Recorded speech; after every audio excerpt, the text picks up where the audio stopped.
teori group think, ya, group think teori pemikiran kelompok dari Irving Janis. Nah, teori ini memang biasa digunakan untuk menganalisis komunikasi kelompok atau organisasi.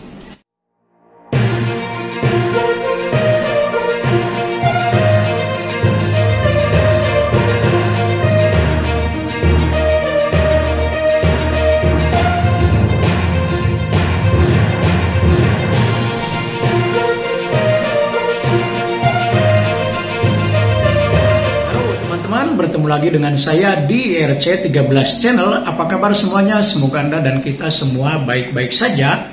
Tetap semangat menjalankan aktivitas hidup. Teman-teman sekalian, di video kali ini saya kembali menyajikan The Current Issue Corner atau pojok isu-isu terkini. Untuk isu kali ini masih seputar kisruh Partai Persatuan Pembangunan atau P3. Nah, kali ini saya akan melanjutkan bagaimana kelanjutan atau setelah Ketua Umum Soeharto Monoarfa diberhentikan pada Mukernas P3 di Banten beberapa hari yang lalu. Nah, bagaimana kelanjutannya P3? Apakah berjalan secara adem ayem atau mungkin ada riak bahkan gejolak di internal? Nah, pada kesempatan ini saya akan mencoba menganalisisnya ya melalui sebuah teori yang biasa digunakan untuk menganalisis komunikasi kelompok atau komunikasi organisasi, yaitu teori group think, ya, group think teori pemikiran kelompok dari Irving Janis. Nah, teori ini memang biasa digunakan untuk menganalisis komunikasi kelompok atau organisasi. Nah, teori ini atau group think teori ini itu menekankan pada kohesivitas ya antar anggota dari sebuah organisasi atau kelompok. Nah, biasanya satu anggota dengan anggota yang lain tak ingin bersatu dalam sebuah organisasi sehingga terbentuklah kohesivitas. Nah, kemudian ketika ada masalah maka mereka akan mudah melakukan pemecahan masalah. Nah, tetapi teori ini melihat bahwa biasanya dalam sebuah organisasi itu ada pemikiran yang dominan di organisasi itu, bisa jadi dari pemimpin atau dari kelompok elit yang ada di organisasi itu yang berpengaruh gitu ya, sehingga semua anggota atau kader-kader yang lainnya itu merasa harus ikut ke dalam pemikiran tersebut ya. Sama, kalau berbeda mereka takut nanti akan terisolasi, takut nanti akan terpinggirkan dan lain sebagainya, sehingga orang-orang kemudian mengikuti apa yang menjadi pemikiran dominan. Nah, itu group think teori ya dari Irving Janis. Nah, karena itu saya akan coba melihatnya dalam kasus P3. Nah, mengacu kepada pernyataan ya Wakil Ketua Umum P3 ya Pak Arsul Sani misalnya mengatakan bahwa apa yang terjadi di P3 ini sesungguhnya bukanlah sebuah konflik, tidak ada gejolak, tidak ada perpecahan internal. Karena apa? Karena yang diganti hanya ketua umum, tapi semua struktur yang lainnya, wakil ketua dan semua di departemen dan seterusnya, semuanya sama. Jadi kata Arsul Sani, ini tidak berpotensi untuk menimbulkan gejolak atau konflik. Dan buktinya ketika Mukernas juga di Banten, ya hampir semua DPW itu datang ke Mukernas dan menyepakati pemberhentian Soeharto Monoarfa. Kalau tidak salah ada 27 DPW yang hadir di acara tersebut. Sehingga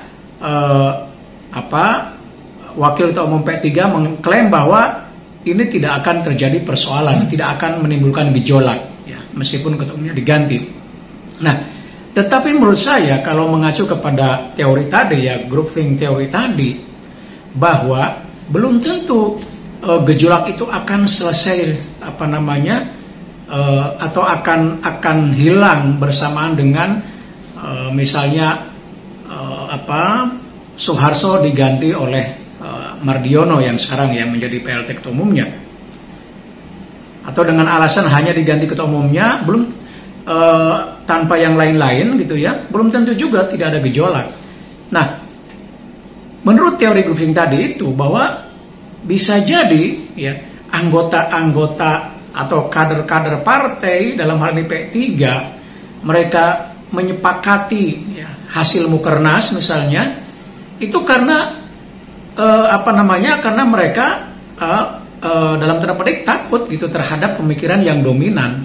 Ya, pemikiran yang dominan itu tadi yang menghendaki Suharto Monoarfa diberhentikan. Dan di sini pemikiran yang dominan adalah mereka yang ada di majelis P3 ya, majelis syariah, majelis kehormatan gitu. Dan itu dipimpin oleh kiai majelis syariah misalnya oleh Kiai Haji Mustafa Akil Siraj, kemudian majelis kehormatan oleh Kiai Haji Syarkasi gitu ya. Sehingga pemikiran elit itu kemudian menjadi dominan, apalagi kita tahu bahwa P3 ini kan memang partai yang disinyalir sebagai partainya para ulama gitu, para kiai. Nah, karena itu mereka para anggota partai yang bersepakat dengan pemberhentian ketua umum merasa takut kalau misalnya berbeda gitu.